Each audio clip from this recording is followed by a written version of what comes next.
তীব্র তাপদাহে পড়ছে বাংলাদেশ। প্রতিদিনই খবর আসছে হিট স্ট্রোকে মারা যাচ্ছেন বিভিন্ন জেলার মানুষ। গরমের তীব্রতায় থমকে গেছে জনজীবন। বাসার বাইরেও বের হতে ভয় পাচ্ছেন শ্রমজীবী মানুষ। ইতোমধ্যে দেশের সর্বোচ্চ তাপমাত্রা উঠে গেছে ৪২ ডিগ্রি সেলসিয়াসে। দেশের অন্য সব অঞ্চলের মতো রাজধানী ঢাকার পার্শ্ববর্তী জেলা গাজীপুরেও গত কয়েকদিন ধরে তীব্র তাপদাহ চলছে। জেলার সর্বত্রই মাত্রাতিরিক্ত তাপমাত্রা বিরাজ করায় চরম দুর্ভোগে দিশেহারা হয়ে পড়েছে এই শিল্পাঞ্চলের নিম্ন আয়ের খেটে খাওয়া নির্মাণ শ্রমিক। দেশ সেরা প্রযুক্তিপূর্ণ শপ স্টারটেক আছে 19 আউটলেট ও 64 জেলায় ডেলিভারি। Visit startek.com.bd।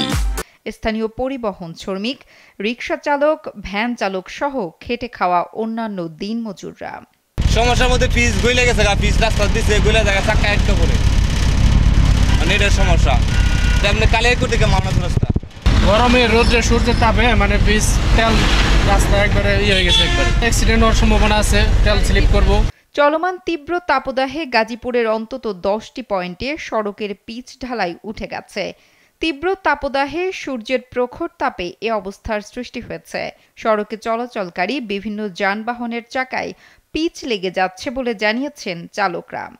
এছাড়াও চালক ও পথচারীরা জানান, কালিয়াকৈর থেকে মাওনা চৌরাস্তা পর্যন্ত আঞ্চলিক সড়কের অন্তত 10টি স্থানের পিচ গলে যাচ্ছে।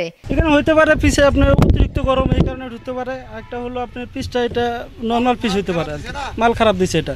আপনি পিচগুলো ভালো পিচ দেয় নাই, যার কারণে একটু গরমেতেই যেতেছে।